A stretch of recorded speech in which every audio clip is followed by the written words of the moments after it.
Welcome to the Week 4 postgame show. We were talking just before we came on. There's two undefeated teams. That's cool. There's two defeated teams whose names should not be mentioned. So let's focus on who is still undefeated after Week 4. It was a very good slate of Week 4 games. Ton of matchups we were all looking forward to. I'm Joey, your host once again. We have Shane. We'll get to them in a second. Fox, we'll show them up on the screen really quick. And Christian, all here, who were also at the games from Week 4 in Johnston, Rhode Island. Guys, a ton of good games. Let's start with maybe the most anticipated of the highly anticipated Boom Shakalaka and Lob City over on Court 1. It was Boom Shakalaka getting the 2-point win and remaining one of those two undefeated teams. We talked about Lob City suffering their first loss. While we kind of get the box score ready, guys, Boom Shakalaka had 4 guys, and we're still able to pull it out. What impressed you the most? So I was really impressed. I mean, obviously we've been talking about Jose Mercado every week and how he's showing up in the box score, but I was really impressed how the whole team was able to contribute, even though there were only 4 of them. Everyone was in that box score. Everyone was contributing. It wasn't just Jose this week. It was Mark Belleville up there with 25 points and then Lucas Martin with 22. Just a great showing all around from everyone that played. Yeah, I think that's kind of always been the thing that's impressed me. Like, yes, Jose Mercado is insanely talented and probably the best player. Well, no, he is the best player in the league. But, I mean, they've always had players that are contributing. And, I mean, a 2-point win, and like you said, only 4 players. So, thinking back on it now, I thought it was really interesting that Lob City was calling those timeouts during the game because it's like when a team only has 4 players, you don't want to give them any chance to catch their breath. So, I thought that was a little questionable on their part, but really a good win by Boom. Yeah, and, we were looking at the scores really quick. A 15-9 fourth quarter for Boom Shakalaka. When you have 4 guys, trust me, I know what that's like. The fourth quarters usually are the hardest part, just stamina-wise. We're not running every day, most of us. So when you are going for the full game, that is usually the hardest part, and they were able to withstand that against a team as good as Lob City, outscore them in the fourth quarter, and come back to get that win. So I'm sure be talking more about Boom and Lob City, 2 teams throughout the rest of the season. Let's touch on that other undefeated team, Good U. They took down the Bucket Chasers, another game that we knew would live up to the hype, and it certainly did. Good U, 61-53 over the Bucket Chasers. I know we're going to Christian. Well, kind of everybody for this one. I know Christian caught the end, and then there was some, water damage on the floor. Yeah. Crazy, crazy night. But Good U, doesn't matter how you get there. They are 4-0. What'd you guys see? Not all at once. You ready? Well, I didn't see much of the game, so yeah, you guys go. So I mean, it was just more of Good U doing what Good U's been doing. It wasn't really anything different. I mean, they've just dominated with, again, you look at that box score, it's well-rounded scoring, and that's what we're really seeing. The teams that are being successful are the teams that are getting contributions from everyone. It's not just one guy stepping up. It's the whole team coming together. Everybody scoring points. You're seeing a lot of assists, high assists, totals, all that good stuff. That teamwork is really important. Yeah, and Shane, before you jump in, let me just say this. I know we were sitting over there. Matt St. Hours was putting people on skates, and it wasn't because the floor was slippery. That can cause some of that.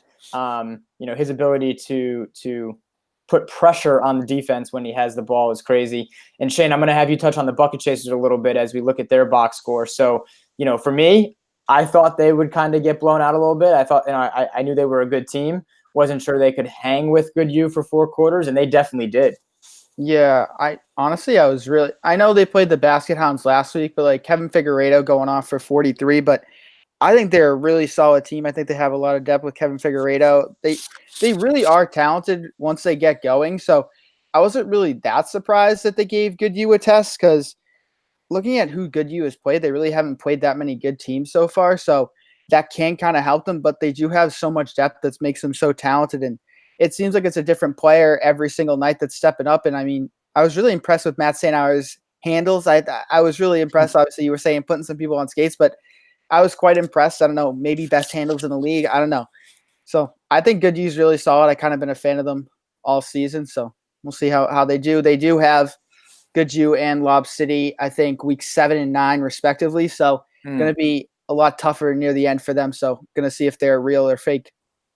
Yeah, and Boom was excited to be playing, Good U, and they just played Lob City, obviously. They're excited to get those challenges in the regular season. It is a huge advantage so that you're not playing them for the first time in the playoffs. Christian, we'll get it over to you on, Goodfellas and Werewolves, but, 46-38 is not a normal Legacy League score. I mean, talk about I'm sure you can touch on the Goodfellas, and I'm sure you want to have your rant anyway. But Werewolves, players dropping left and right. Yeah.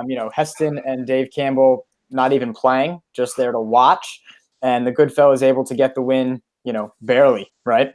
Yeah, it was crazy. I mean, even the guys that weren't hurt were getting hurt throughout the game. The guy they picked up didn't even show up. Brian Yarcy, I don't know if he is or isn't on the team. It's just being speculated, I guess. But yeah, it was crazy. They were just, I mean, they were going down left and right like flies. I know Connor Harrington went down. I think Gansert went down for a few. And I saw them walking out with four guys limping out. I was like, geez, this is unbelievable. Give me the Goodfellas on, obviously Matt Sweeney leading the way, but what you guys were able to do. It doesn't matter how you win. I said this to Shady Dunkers either. It doesn't matter. You get the win and move on. So yeah. So I mean, a win's a win, like you say, but yeah, Sweeney came through. He played a strong game, grabbing a lot of rebounds. Steve Pesky played well as well, and then after that, it was really just pretty disgusting show. I give a lot of credit to them. Played great defense. They held it down on the few guys they had. They out-rebounded them by 2 times the rebounds. So I was happy with the tenacity on the boards, but then after that, just the lack of scoring ability made me sick to my stomach. I forget who was sitting next to me at the table, but I was losing my mind over there. Just couldn't get anything to fall. Wasn't looking together whatsoever. Man, I'm trying to keep it PG here, but I had some things to say to them after the game. We'll just put it that way. Yeah, for sure. 46 points, man. 46 points. That's what we're talking about. Well, you guys have had a win before against the team that we're not going to talk about yet. But Shady Dunkers got their first win this week, 73-55 in a game that everybody got to see in prime time, so to speak, at 10 o'clock. They added a new player, so I'm sure you guys want to touch on him. And he kind of came in and made his presence known. But, Shady Dunkers get the win, and, they're on the board. That's for sure. What you guys see? So, I mean, that new addition is definitely going to help out the Shady Dunkers some. I mean, he's going to be a big part, like literally. Big guy, just going to put in work down low, get those rebounds. They still just need to get it all together, though.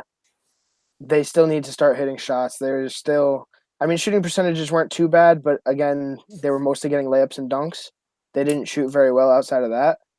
Yep. So they've still got a lot to work on going forward. Yep, and you can see – maybe you can't see my cursor at all. Aaron Gray was the new addition behind Kenzie Marte, over there. So 47 points combined. Like, that's a recipe for something, but just their first win.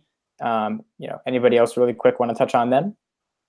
I mean, they just took advantage of the worst team. I think they did what they were supposed to do.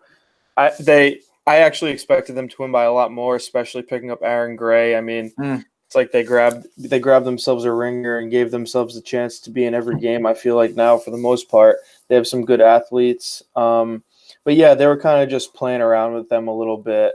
A little cocky. I would have liked to see them put them away a little bit more, but the Basket Hounds are just trying their best. Yeah, we're gonna cut this out of here. A little cocky. It's you're being kind. I love it. Listen, when you get a win's a win. We were talking about it. So listen, have your moment. Apparently now you guys think they'll have more moments. We'll see. I'm not so skeptical. But maybe one more. All right, sure. One more. I don't know. Well, they don't play the halfway crook, so sucks. All right. So the other close game that I actually didn't get to see. So this will be Christian once again. Ozone Boys and Island Time. The Ozone Boys do get the win, 60-56. Island Time, a team coming off a win last week over the Stampede, which is another good team, just like Island Time, and they were able to grind it out. But Ozone Boys 2-2. 2 straight wins for the Yeah. Ozone boys. Christian, how'd they do it? Ozone boys are just starting to put it together. They're big, they're athletic, and now that they have coaches on the sidelines, I feel like things are a little bit more controlled. First few weeks, they're a little bit all over the place, but the last few weeks, they've been playing hard, they've been playing smart, and they've been playing tough, honestly. Noah Berg was banging inside all game against a bigger Jeff Winchell. Yep. He was fighting with him in there, which was pretty impressive. I don't want to mess his name up, but I can go back down if you want. Nelson? Eric Isom. I want to give him a shout out. He had 5 offensive rebounds. You can't be bigger than 5'4". He was getting in there and grinding too. So Ozone boys, they're just playing a tough brand of basketball. Super athletic, super fast, and they're all in good shape. So they kind of were exhausting the Island Time a little bit, and then Island Time made it close at the end. They're not a bad team at all, but Ozone boys are just a little bit too much skill-wise, I think.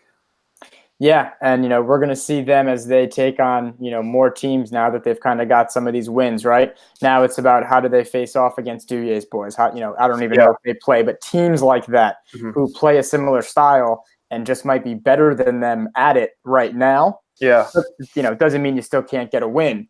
When you're playing, that's why it's one game. And even the playoffs, right? So you come in as an underdog, but if you're playing better and you hit more shots on one night, then you get to, survive in advance. So Blazers bounce back big time this week, 63-50 over the halfway Crooks. Some of you guys got to see this one. Only 4 guys for the Crooks once again, but it was the Blazers, and I was very impressed. And let's get his name right before I jump over to the box score. Jermaine Patterson. They're one of their bigger players, number 5, hitting a ton of shots this week. Talk on his game and kind of what the Blazers were able to do to sneak this one out. So, honestly, all season, I've really liked what I've seen from the Blazers. Obviously, not every game has gone their way, but they have found ways to be successful.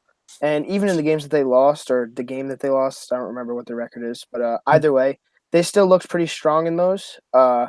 And again, Jermaine Patterson, he was playing a lot of ISO ball, but he was scoring. So, I mean, if it works, it works. If it ain't broke, don't fix it. Yeah, I was really impressed with them. I thought they had a bounce-back performance after their slip-up against Good U. Just really they were talking about it this week. They were saying, their defense just wasn't good enough. Their rebounding stunk. And obviously Jermaine Patterson, hitting step-back threes. I don't know what a big fellow learned how to do that, but it's working for him. It's nasty. But no, they looked really good. So, 3-1, it's not looking bad. You lost to one of the last 2 remaining undefeated teams, so there's no shame in that to be where they are right now. How about this guy on the Crooks, Joey, pulling down 7 rebounds? Wow, look at that. 7 rebounds. Yeah. He was holding it down with 3 guys. He was. 3 guys. I don't even count. I'm not even one of the 3 guys. Yeah, listen, when you start 3 on 4 and then you look up and you're winning when your 4th player walks in, I'll take it. Blazers made a run, had us down 10 or 12, and, we're not going to give up. So that's the fun part of this. And even being 0-4, we've been in just about every game. We'll see. I'd hate to play us in the playoffs. I'm back on that one. Last time I said that. Oh, God. You guys are finding ways to hang around every game. Yeah. Last time I said that was a couple seasons ago, and we were the 6th seed and upset Yarcy and Shane Patrick in the first round of the playoff as the 3 seed. I'll go back to it. I hate to play us in the playoffs. Speaking of the playoffs, another team that is looking to have more success this season than last season. Our last game we haven't touched on, the Duyer's boys. They do take down the Stampede 76-40. A game, I thought would be closer and one of the closer matchups coming into the week. Duyer's boys put them away. I know we talk about Volpe coming back, right? And I'm sure we'll touch on him a little bit, but Duyer's boys seem to really run away with this one, and it was a huge first quarter, Christian. Yeah, they came out and they literally let them know what they were going to do right away. Grab the rebound, push it, flew by him nonstop. They must have had 5 or 6 highlight dunks within the first 5 minutes. They were running all over them, and they didn't seem to figure out what they were doing. They weren't adjusting. Stampede was just lost right away, and as you can see, they seemed to figure it out a little bit in the second quarter, but it just wasn't enough. They didn't have John Peterson on the night, so he's probably their best player, and Volpe was too much. Kutu was looking amazing, and Tartaglia didn't even miss a shot. 14 for 14, which is pretty amazing. So, I mean, that's a big three right there. That's dangerous.